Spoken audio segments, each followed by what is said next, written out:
Improve it.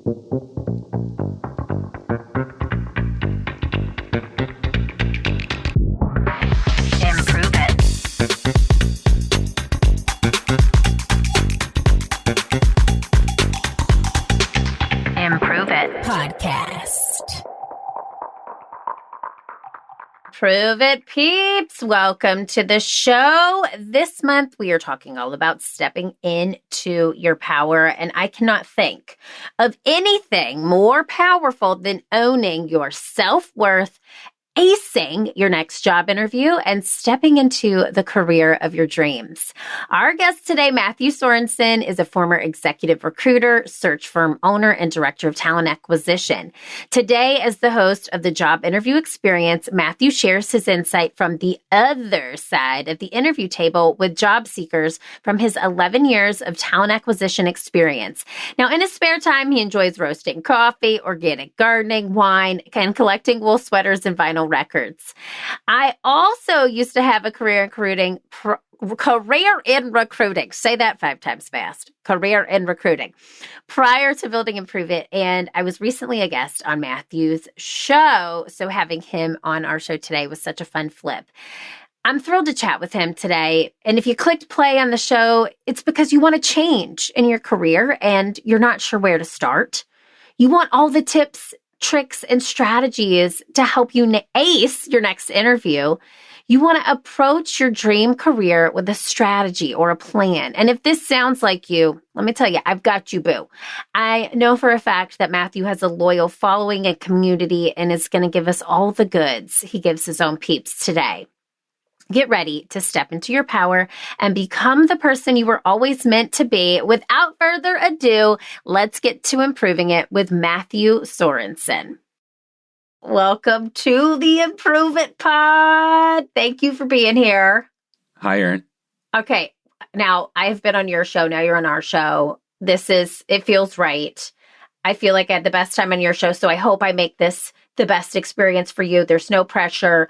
I'm just putting it on myself. But I'm thrilled because you're here in the month of April, which we're talking about stepping into your power. So before we get going, I want to set a one-word intention for our time together. It could be a word that you want to give our audience, or it could be a word that you're just feeling today. So what's one word you want to give our audience? Solution. Ooh, I like that. Okay, y'all have landed in the right place. So when you think of stepping into your power, what does that mean to you? Well, in my line of work and in my career, I've been focused on careers.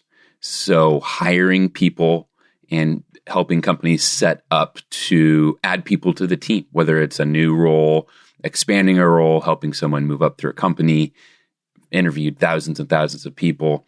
And the reoccurring theme I've seen is that people are hired because the company needs a solution to a problem. They're not really hiring a person. They're not hiring Matthew. They're hiring a solution. And for people that are currently in a role, they are a solution. You're a solution to a big problem. And maybe it doesn't seem like a big problem because you're such a great solution. But if things go haywire,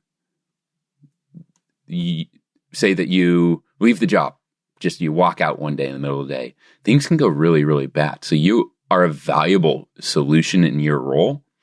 And I think you can expand on that and take your career to even bigger places when you carry that mindset with you and you start to strategize a little bit. Oh my God. I'm here for this. I know everyone is here for this.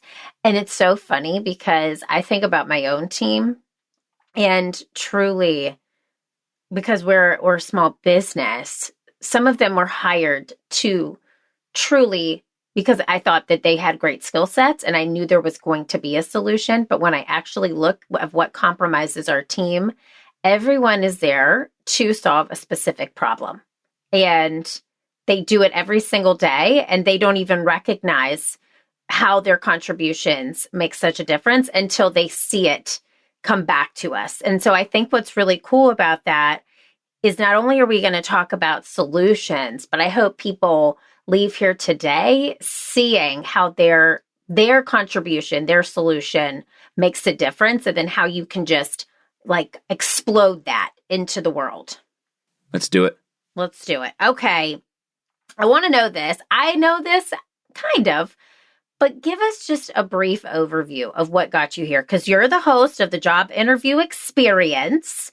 How did you get to that place? What led you to the show? You have such a successful show. Tell us just a little bit so we can get to know you. First of all, thank you for having me. At this point, do we have like a breakfast club? Is this just like our weekly breakfast club where we're hopping online and just talking about the solutions to all the world's problems? Cheers, my friend. Cheers. If you don't, cheers. if I don't know if people on the podcast can see, are we on video? This is the best water bottle. I found it. It took me decades. This is the best one. What is it called? This is the not a sponsor. They don't know me. This is the Owala. And you first off, if you have a kid, you can lock it closed. There's a button to open it, but it has a straw. Plus, you can chug it, so you can lift it up and drink out of it. And it also has a straw. Okay, which to me is just perfect. I love it. We need a new sponsor. Owala, hit us up. Okay. No, that is amazing. And honestly, I'm super here for a straw. I drink way more water if I have a straw. But this is our breakfast club. This is week 2 of us discussing this. And I feel like this is such an interesting angle because we call our audience the Improve It Peeps. The peeps haven't really done a deep dive into their own dream job before. So how can, through your lens, how did you get here and how can you help them find their dream job? So I'll try and make my career journey short. So I worked as a recruiter and an executive recruiter. I was an executive recruiter at a small boutique firm that was old school. So for anyone listening that has had exposure to recruiting 70s, 80s, 90s, early 2000s, you're mostly just calling into companies, trying to find out who worked there. Say you needed to hire a CTO, you'd call in and say, oh, I'm looking to call your CTO, and kind of pretend that you're calling because you're maybe a business partner or whatever. So I was trained by someone who was an old school recruiter and really good at her job. And she relocated and I didn't. And so I had been working on ideas on how to start my own firm and some things that I wanted to do different. I'm a little bit outside the box on some things, or maybe just trying to more so trying to find ways to do this so that it was client focused. I knew I would do great work for the candidates, but how do I make this accessible so I get repeat clients and they feel like it's easy to work with me? So I started my own search firm, did that for about 4 years. And I'm proud to say I did really good work. I mean, people that I placed, like 99% of them stayed in their roles. Some of them are still there. I mean, years and years and years looking back, some of them have been there a decade. So I had a lot of repeat customers because of that. I got to learn a lot about what companies want. And when you own a search firm or you're an executive recruiter, that for me, it was mostly small businesses. So I was meeting with a lot of business owners. Maybe they had 10 to 50 people, quickly growing businesses, or medium-sized businesses where you're meeting with typically the C-suite or someone like that to dig into what their needs are. And my experience as at least a search firm owner is they tell you things that they wouldn't really tell anyone else. They tell you things that they might not tell their team, what they're looking for, mistakes they made, who works in this role, who doesn't. And so I got a lot of exposure to that, and I met a lot of really, really talented people that I recruited into these roles. One of my clients was very quick. It was a group of 4 companies privately owned by 2 brothers. They're just exploding with growth. They had patents, they had new inventions, they did all kinds of stuff. They had a software product they started. And I had placed so many people there that they were starting to look at the numbers and they're like, he's doing a great job, but we can't keep using him because this is starting to cost a lot of money. And so they offered me a job. I kind of said no. They offered me a job again, director of talent acquisition there. And I said no. And I really liked the leadership team there. It's just different. I mean, it felt very much like day one, being part of something big, but it was already successful. So I went and worked there. And that's where I got exposure to, I'll say, everything. They had a SaaS company, that's software as a service. They had a construction company. They had a steel manufacturing plant. They had patents for that. They recreated the new invention for highway construction, the replacement for steel. So I was hiring software developers, salespeople, machinists, everything you can imagine. And I mean, we were hiring like ton of people, like hiring lots of people every week. And I was doing most of it myself. So reading all these resumes, interviewing, 5 people a day, sometimes 10 people a day on the phone or in person. It was insane. So we grew those businesses, and then the company was acquired. And I didn't have a game plan. I had no idea it was coming. And unfortunately, I'm not one of those people who was part of that acquisition, so I didn't get a penny out of that. So retirement was not an option. So I was thinking about all that I learned during that time and how to share that with job seekers. And I was working on different ways to do that. And I knew what podcast works. I listened to one or two, but I kind of made fun of everybody has a podcast thing, right? And I didn't think anyone would want to hear what I had to say. So I happened to have a microphone. I rambled for 20 minutes and put out my first episode and kind of enjoyed it. Did another one. And within a month, I gained listeners, and I didn't have any kind of background, any kind of following, anything like that. I'm not the most interesting person, but people liked what I had to say because I think I was really kind of putting my heart into it with a good intention to actually help people, just sharing my knowledge for free. But it's also humanizing it. And I think for a lot of people, it's hard to find a recruiter to sit down with. If you know an executive recruiter, maybe you're not looking to make a change in your career, so you're not going to ask them questions, but people feel a little embarrassed, to ask insight, just like people don't want to ask a doctor. Like, they have a cousin who's a doctor. They don't want to say, hey, look at this thing on my foot. So I think I kind of opened this portal to at least my experience and what I saw. And that was about 3 years ago, I think. And the audience has just grown. So, my goal, I think it turns out my calling is sharing this knowledge from my side of the table, from the mistakes I've seen and a lot of interesting ways to do things right. Love it. Okay. And I love the different roads that led you here, because there were several, and you said no at the right times, and then you took the path when it opened up right for you, and it's brought you to a really cool place. And you have such a great audience, and you give such great insight and such great tips. I know that so many people listening, you have to go and listen to his show, especially if you're searching for a new role, because I was a recruiter too. Back in the day, I did business development at a recruiting firm. You know this, Matthew.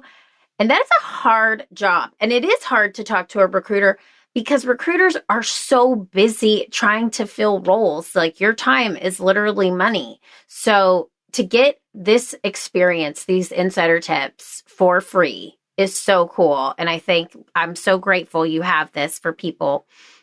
Let me ask you this.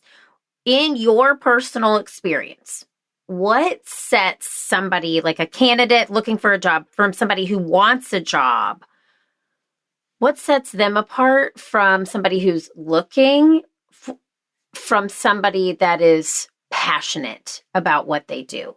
Because I know when I was a recruiter, this is horrible to say, but my old boss would say, there's a walking invoice, because that person was it. You just know when you meet that person that they're the right fit for that job.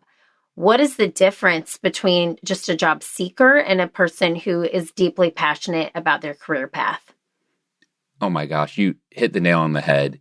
And so I'll rewind to when I was an executive recruiter. I'd go out and try and find that person, right? That walking invoice. That's really hard to do. But then when I was director of talent acquisition at the company I mentioned, and then I was actually director of talent acquisition at another startup after that, every once in a while you interview someone, especially for in-person interviews. You're sitting at the table. Sometimes company owners there with you. Sometimes maybe the chief technology officer is in there with you. You're a couple interviews in. And I've interviewed a lot of people, thousands and thousands of people. And there's this small group that stood out. And I'll answer your question, then I'll dig into this. The people who stand out, the passionate people, they want to solve a problem. So during their interviews, the owners of the company and it just happened over and over. We'd glance at each other and we'd try and figure out how to hire these people, how to get them on board. And we shifted. We're the ones that got nervous, and we'd start selling them the role. Yeah. Instead of vetting them, instead of saying, hey, you've got a capital T here on your resume. Is this not that we did that, but instead of kind of digging in and asking hard questions, we'd start saying, hey, we've got this and this. The top candidates, they weren't the best looking. Like the most successful job seekers, they they spoke and said, they said it, they probably said it plenty. And they didn't even have the best answers to interview questions. What they held and verbalized was a solution to our problem. And that's why I'm so glad you asked that question earlier. They wanted to solve something. They know what we needed to do. And from their experience and expertise, they just casually shared how to get the best outcome. So if it was a salesperson, they know how to connect our product to customers. A lot of times they'd say, I've seen a lot of companies go this path and that never works. What I found and what I did in my last role or with my last team is we actually set up this, and we'd say, oh, what you just said doesn't work. And that's what we've been doing and it hasn't been working. Like, you know how to fix this. Can you start today? Can you start right now? If it was a marketing person, maybe they'd explain how they'd set up the right campaign with the right strategy for the best ROI. And you don't have to be a seasoned expert to do this. You have to care. Yeah. And sometimes that's the hard part. And you're going to have to care over and over. So when you ask that about people who are passionate, I think the passion that comes through for employers is solving the problem. You can be passionate about a certain side of town that you want to work in. You can be passionate about how cool a brand is, that you like the vibes. That doesn't really help the employer. But if you invest the time to understand the role and the why are they hiring? Not because someone left, bigger picture than that. What's the purpose of this role?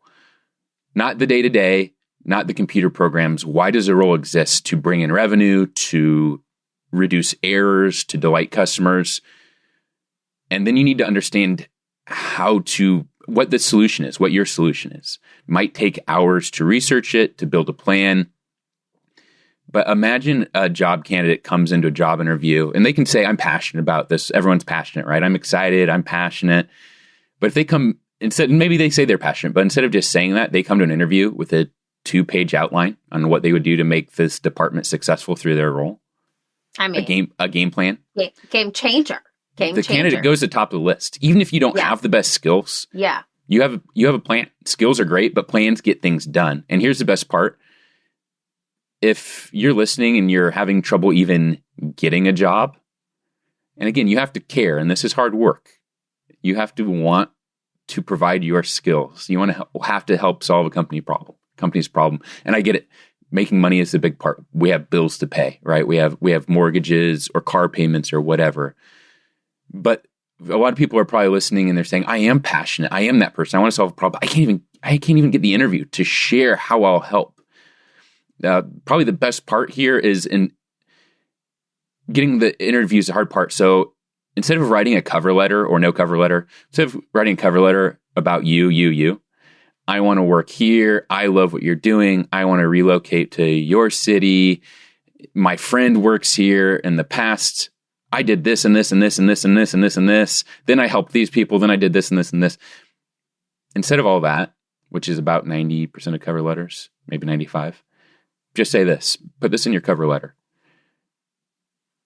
Your company is looking to improve its marketing campaigns. As a marketing manager that has led campaigns with a 42% ROI in 8 months, I understand your challenge. Here are 3 action items I put together for this role to help improve outcomes and retain clients while staying under budget. Bullet point 1, bullet point 2, bullet point 3. Make them short, a sentence maybe. There's more to this plan that I've gathered into a brief for you. I look forward to meeting and sharing it. Ooh! Y'all better hit pause, rewind, and write that down. That was amazing. So that's not going to guarantee you get hired. That cover letter, sadly, might not even be read. But you just took, if that's seen, if they look at the people that applied, you just took your candidacy into the stratosphere. Yeah. Not every company will like your plan, but they will like that you have a plan. Totally. You are a solution. You are a solution with a solution. You're the solution. You're good, but you also have the solution with you, if that makes sense. You're 2 things at once. You're the person they need, which they need a person, but you also have a solution. Oh, I love it. I love it so much. It's like if you're locked out of your car, you need someone to come unlock. You need the tow person, right, to come unlock it. They're your solution, but they need the tools to do it. Totally. You have They both. can't show up without tools. Now, first of all, you're blowing my mind here because I feel like I needed this today. If you're listening and maybe you're not job seeking, maybe you're in sales, maybe you are a people leader of a sales team. What a great way to rewrite your sales pitches. Make it about them. What about it? This goes just for literally anything. I think you can use this approach for job seeking. You can use it for sales. You can use it in marketing. You can use it with your partner, with your friends, anything that you can do to showcase that you understand people's problems and you can be the solution is automatically bumping you up in terms of candidate, in terms of partner, in terms of vendor, in terms of whatever it is. You're automatically going to be seen as a problem solver and as a solution, which I think is what we're all really looking for, people to solve our problems. And here's the challenging part, and this is how it applies to so many things in life. To do this, you have to put yourself in their shoes and understand their problem from their perspective, not from your perspective, not from, I see that people are drinking less Pepsi. Well, as a consumer, here's how I think they should pitch me. That's one way to look at it, but you have to look at it from their perspective. What are their quarterly reports? What are they saying? What have they said? What are their challenges? What ingredients don't they have access to? What is there a shortage of aluminum for their cans?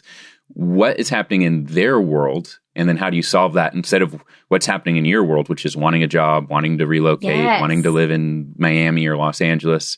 Those are all you things. Those aren't their problem. They didn't wake up thinking about that. Totally. But when you do that for a client, for a spouse, for your local HOA or city council or whatever you're part of, when you put yourself in their shoes and see the problem from their perspective, not only do you, I think, gain some empathy for it, which we should all have, you also can understand how you can work together with that organization or person and what you can bring to the table.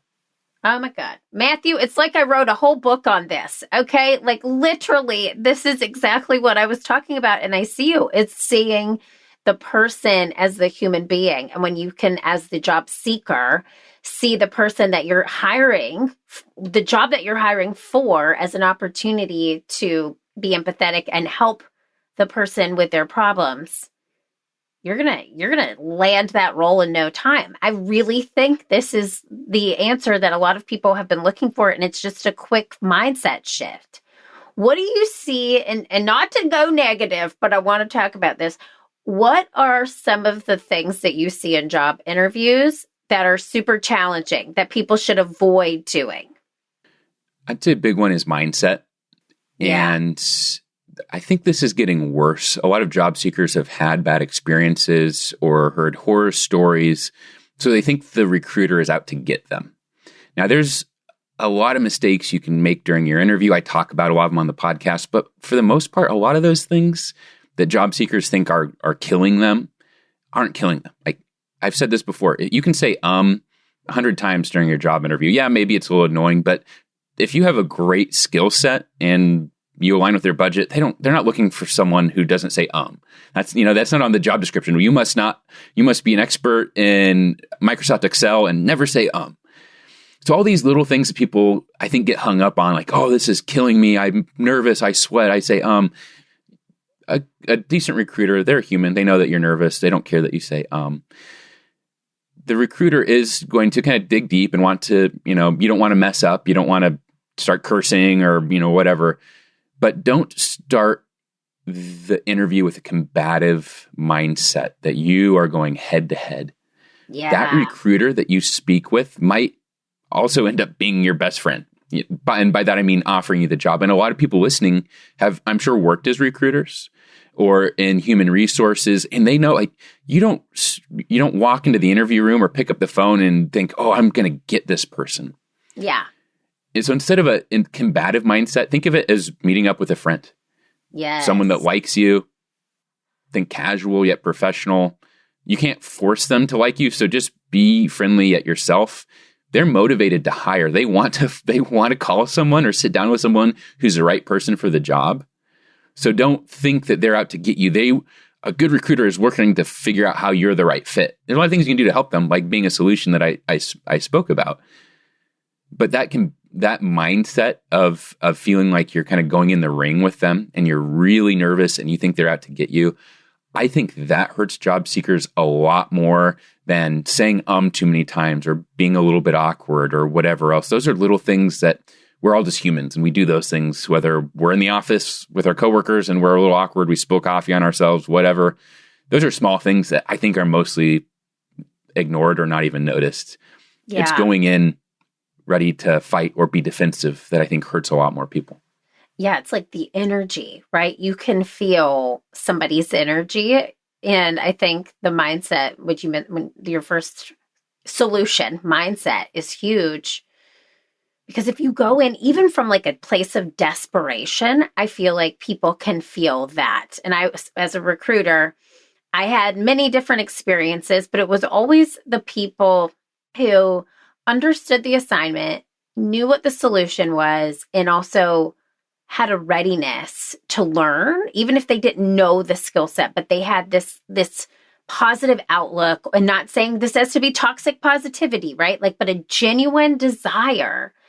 I always was like, that is the person for this job. And I think what you're saying is even stronger than that. The mindset just holistically has got to be huge.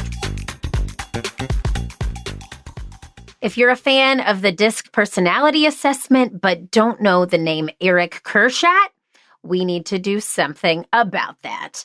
Eric is an award-winning authorized partner of Everything DISC and the 5 behaviors, but he's more than just a provider of assessments. As the owner of Harmony Insights LLC, Eric has become the go-to resource for companies who want to build high-performing teams and revenue streams around some of the most popular workplace solutions.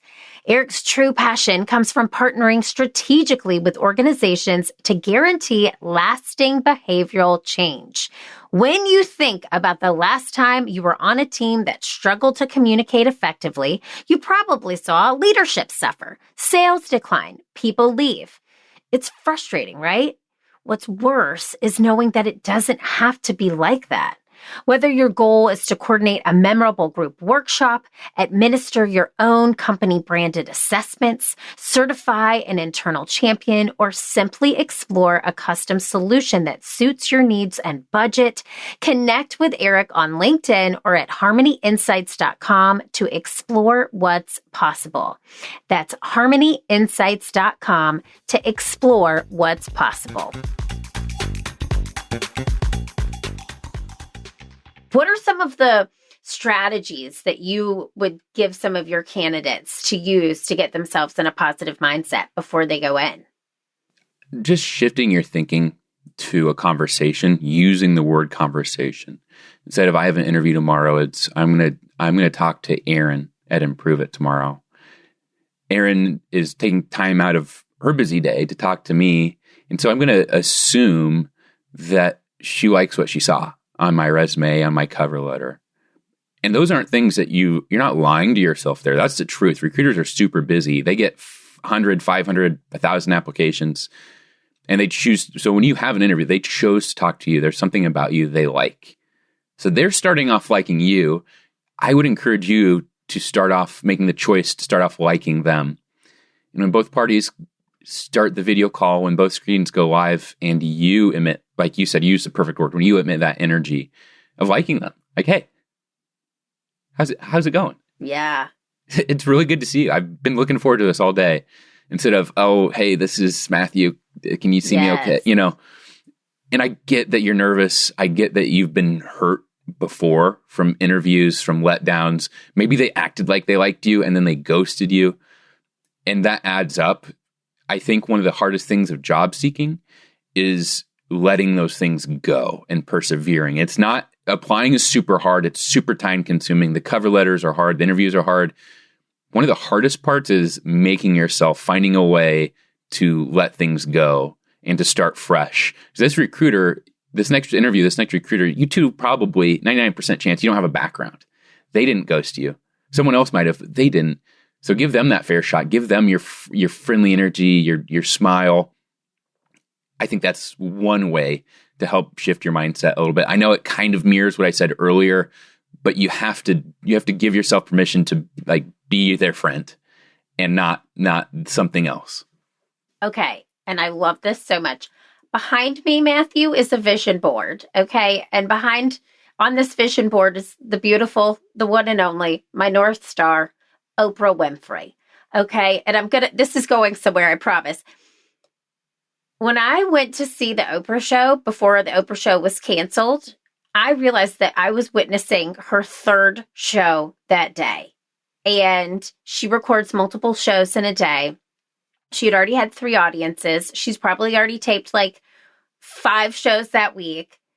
And she set this intention to come out to the audience, give us her full attention because she knows we've come from all over. We've planned this. This has been such an exciting thing for us.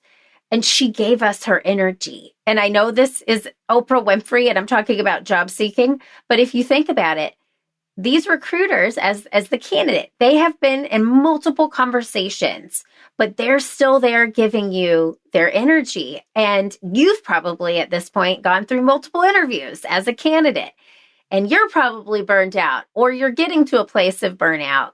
If you can think in that moment, I get to talk to this person, I feel like that mindset shift is what you're talking about. Like, I don't have to, I get to.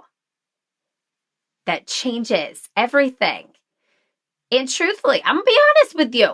Today, I told you this, Matthew, before we hit record. Listen, your girl's having a day. I was just having one of those mornings like life is overwhelming, blah, blah. I was woe is me. And then I thought to myself, Matthew's got great energy. I get to talk to Matthew today. And that changed my vibe. And already after talking to you, I'm feeling better. So that mindset shift, cheers. Cheers, Fred. Cheers. It can change the game for real. Okay. Well, I want to jump to one more tool, and then I have a fun little thing I want to do. Networking. So you're talking about landing the interview. That is the hardest part. They always say on Peloton, Jess Sims always says this. She's one of my favorite instructors. She's like, the hardest part is check, done. You're here. Let's go. Right. So the hardest part is getting the interview. What is your take on networking? How do you think that plays into getting interviews? And would you say it's one of the most effective tools? So I'm probably a little bit different of a networker. So my very first job out of college, I sold newspaper ads for our local business journal. Okay, back when it was print. Maybe it still is. And I went to every networking event, I swear to God, every networking event in the world with that job. So I saw basically networking, the worst and the best. The joke about networking is it's a bunch of salespeople all giving each other business cards, right? Because you're all there to try and sell. So what I learned from that, what I took from that, and maybe this is just my personality, but I don't have like a theme for this. I try and kind of unnetwork. So I don't pitch when I meet people, whether I'm selling or not. Just try and find people that you connect with well, and hopefully that person and you can have great parallel careers together. And what I found from that is when I still go to events, I shouldn't have told you this, Erin. I am part of a different breakfast club. That is rude. I am not. Okay. But we have our own. Cheers. We'll do one more. Cheers. Okay. The second best breakfast club I go to, in person. So I try, don't be business card first. Don't be job seeker first. Meet the right people, sit at the table, just talk to people, tell them about your skills, ask them questions. And we could probably do a whole podcast about this, but yes, be a good, friendly person. Try and think of it as like you're in your neighborhood, right? You are not going to go sell all your neighbors, give them your business card, say, hey, if you ever need, a new roof, call me. Yeah. You just want to go talk to them, see what they're about, ask them what they're about, see if you want to hang out again. Kind of is the idea with your neighbors. So that's how I view networking. And I think that's helped me because it's long-term. I've made a lot of great long-term connections. And through that, some of those people out now, like we talk and it's like, hey, how's stuff going with your business? And I'm like, I'm trying to connect with this type of organization or this type of thing. They're like, oh, I know, my neighbor or someone I worked with for 10 years is the leader of the national version of that. You should like call them. And so what I found is if people see you're working hard, you do network. To me, networking is more getting out of the house, joining a club, joining a knitting club or a rowing club or a biking club. Those people all like, they will be able to help you. But when you go you first, I think it really hurts. So I'm probably not the best person to pitch this, but that's what's worked for me. Is I've never gone at it with this. Like, how do I make this work for me in the next week or month? For a job seeker, if you go that direction, those people are all going to want to talk to you again because they see that you're interested in what they do and you just enjoyed speaking with them without approaching it to get something out of it. So you'll be able to say, hey, I know that maybe you were the president of this company and then you were the chairman of the board. I know you're kind of removed now, but I know you know the whole board now, or the leader of the marketing department. I'd really like to work there. Do you think you could set up just like a breakfast call so I can just kind of ask this person what it looks like to, as a recent college grad or whatever, to like what they look for and speak with them from there. So that's one way to kind of do it, right? Is use the people who like you, who see you're working hard, to like use those relationships and just ask them, hey, can you make an introduction? Yes. That's worked well for me. The tip I have for listeners is the people that have helped me with these things, that have made introductions. What I always do is follow up with them and let them know how it went. And I've received a huge amount of feedback on that. So I just say, hey, Erin, I met up with Erin the other day and we talked about this and this, and I learned a bunch about, I learned a bunch from their perspective on marketing, whatever. Yeah. Thank you so much for the connection. Love Just it. that simple, just a quick email. You can do a handwritten note. We won't go into that, but just let them know how it went. Let them know that you did your part. They made the introduction. They took a risk. Let them know you showed up. You made an impression. You had a great time. So for a job seeker, you can kind of look at all that, but maybe you're not all that networked. Maybe you're in a new town. Maybe you don't know anybody. The thing to do there is you can look up a company, figure out who works there, sometimes from the website. LinkedIn's the easiest way. For big companies, it gets really hard. So my advice would be start small. So find it's going to be hard to get a hold of someone at Pepsi, or at least find the exact right person at Pepsi. But maybe there's a local Pepsi distributor in your town. Yeah. Message the CEO there and say, hey, like I'm really interested in the beverage industry, hospitality industry, whatever. Do you mind if I just like stop by your office with a cup of coffee or even meet on a video call? Can I ask you these questions as I'm trying to get direction to move into this field? Or you can even say, I'm trying to move into this field. I just want to get your perspective on my resume or like how I might pitch myself, whatever it is. So you can find you have to find the companies, right? Whether it's you do local beverage distributors, local Coca-Cola distributors in Austin, Texas. So you can really narrow it down to things like that. I think that's the best way to get started. Otherwise, you try and get a hold of someone at Apple. They have, 1 billion employees. How do you find the right one? So to me, it starts small, really narrow down. And then that person at the Pepsi beverage distributor might say, hey, I have a relationship with like the regional rep or the regional buyer for Pepsi. Maybe you should talk to them. So that's, to me, like start, and I don't mean this in a demeaning way, but like start at the bottom of the ladder. Don't try and jump up to the like very top rung. Start down low, talk to people local, talk to people you can get in touch with.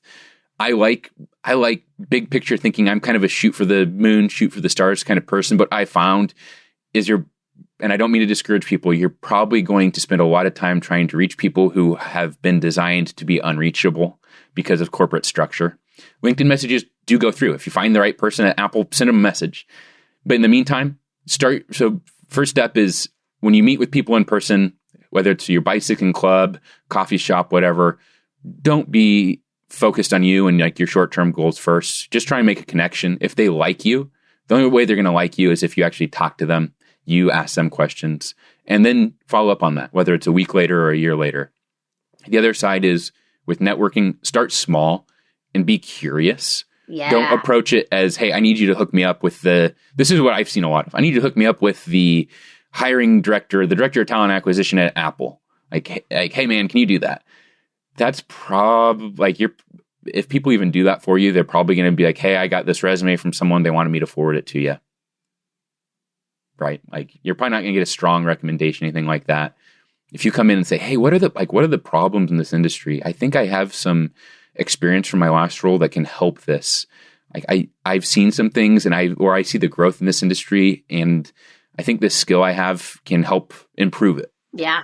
Pun intended, improve it. Whatever that is. And then ask questions. I think that's a better way to network. Yes. Well, and I love that you're positioning yourself as not a vitamin, right? As a painkiller. And it's like you have to kill that pain. And if you, and I also love what you're saying too, is be curious and also give more than you're taking, especially in that first meeting, I think is huge. Like just being curious and open to what that person needs, following up and giving to them will give more to you in the long run. Even though you want to take in that moment, giving will give more in the long run. My ramble there was summarized so well with what you said. I wish I could just say ramble to you and then you could summarize it in like 3 words. Yes. That is the most amazing skill. Well, thank you. How do you do that?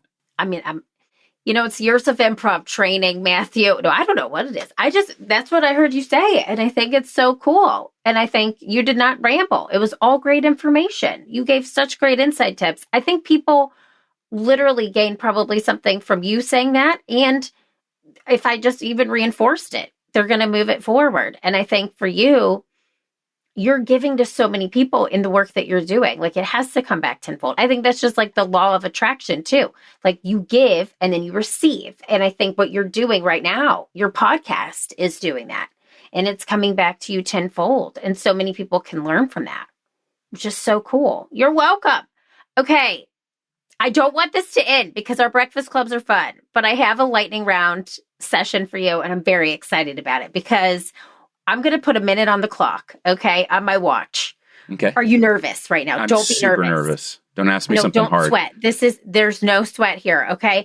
I'm going to put a minute on the clock, and I want you, if you can, in 1-word answers. They can be more than 1 word, but I'm going to interview in under 1 minute, and I want you to give me as many answers as you can to these 1, 2, 3, 4, 5, 6, 7 questions.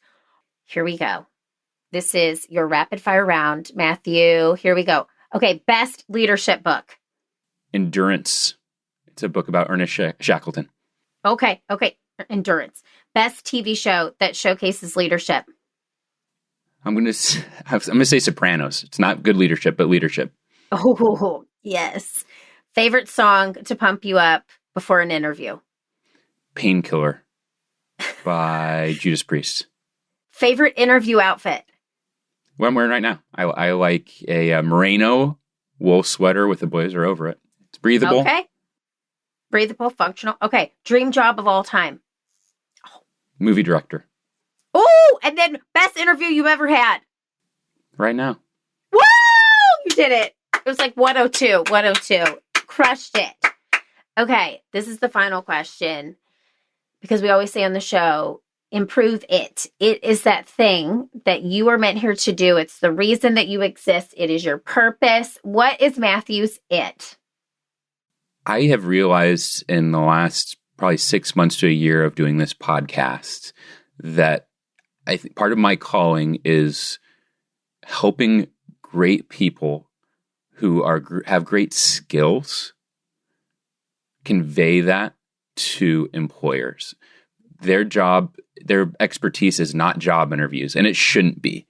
Their expertise is being really smart at all the things I wish I was smart at. An amazing architect, an amazing actuary, amazing marketer, amazing machinist, amazing at social media. That's your expertise. My expertise is helping you connect the dots between what you're really good at and what the employer needs, helping you do that for a recruiter or whoever you're talking to. And what I found is, like it or not by choice, not by design, I think this has been my calling to help people do that through the show. And I really push myself to be a little bit better at that and help listeners a little bit more every week. People are clapping in their cars, in their showers, where they're on their walks, wherever they're listening to this. Okay, well, I know everyone is going to want to get in touch with you. This was amazing advice. You helped us with our solutions, okay, to all of these problems. Where can people find you? The easiest way is to go to jobinterviewexperience.com. I'm not good on social media. I post a show to Instagram and LinkedIn, all those places. I'll be honest, if you message me there, I won't see it for a week or two. I'm just really bad. I'm stuck in 2000 whenever. No, you're doing amazing, actually. Your brain is probably thanking you. So you're not stuck in 2000. Your brain is actually in the right place. So if you go to jobinterviewexperience.com, you can message me directly. There's just a contact form there. I get those emails. I respond to them. Then there's a voicemail bag on there. So if you go to the voicemail bag, you can record yourself. If you specifically have an interview question, record it there. I'll respond to it. I'll put it on air. I cut out personal information. It's a really fun way for me to connect with you, the audience, things like that. But if you want to know more, message me on or send me a message to jobinterviewexperience.com. It has my email. It has a little form. I'm a little weird. I just am not on LinkedIn or like messaging on Instagram or Facebook. That all confuses me. So I'm an email person, but I'm like a inbox at zero person. So if you can contact me with me, any questions you have about your interview, career, guidance, I really enjoy helping. And I think that I can give you a different perspective. And also, if you go to jobinterviewexperience.com, you'll see the podcast. You'll see some interview videos up there, but you can find it. You'll see links to Apple, Spotify, and the 2,000 other podcast players out there. So that's a way to hear great guests like Erin, who's coming up soon, hear her insight. And I ask her some questions. And I think I probably got some things out of Erin that you don't get from her podcast because I'm asking things from my perspective and kind of putting her on the spot, which I found is a great way to, just like today, I hope I was helpful. When that adrenaline spikes a little bit and you have the nerves, hopefully that helps kind of get the creative juices flowing. So you can hear Erin soon. I have other guests, and once a week I have a solo episode where I discuss some type of job interview scenario. I just did one on the weaknesses question. I have an episode where I talk about ways to be a solution instead of a job applicant, and I'm just going a little bit deeper every week. Love it. All right. We're going to link all of that in the show notes. Email Matthew. I'm actually really proud of you for not being a person that goes all over the place, because it could really stress you out. That was part of my problem this morning, actually, if I'm being honest. You hit on the nose. But Matthew, you have truly given so much. So thank you. You really are a helper and a healer in so many ways, in different ways. Use that word for you, because you are helping people probably heal past traumas of job interviews gone wrong. And hopefully in listening today, everyone goes and listens to his show, checks out his website, sends him an email. Matthew, you are awesome. Thank you for being here. Thank you so much, Erin, for having me. Can I just say, with what I do, so much of my life is planned. I work so hard to script out my episodes, write emails, send pitches. I so badly want to do one of your improv classes, because from my experience, it's been a long time since I've done anything like that. It is so good to get yourself out of the box, to get that fear. For me, even just talking to you today, to get that like fear, the adrenaline, it helps like reset things in my mind. Yeah. I think it does for your listeners too. So I'm sure a lot of your listeners feel the same way. But if there's ever a chance I can join one of your improv classes, unfortunately, I'm a company of one. So if us talking right here, this is the improv class. And I think listeners feel the same way. We all want to do one of these classes, get out of the box, and you just shake off like that work weight that I think builds up doing the same thing every day. I did not set you up for this. Everyone did not ask Matthew to ask me this, but I have two coming up, public ones. You do? When are they? I do. So April 9th, it is going to be from 1 to 2 p.m. Eastern. And then on April 17th, it'll be the same one from 11 to noon Eastern time as well.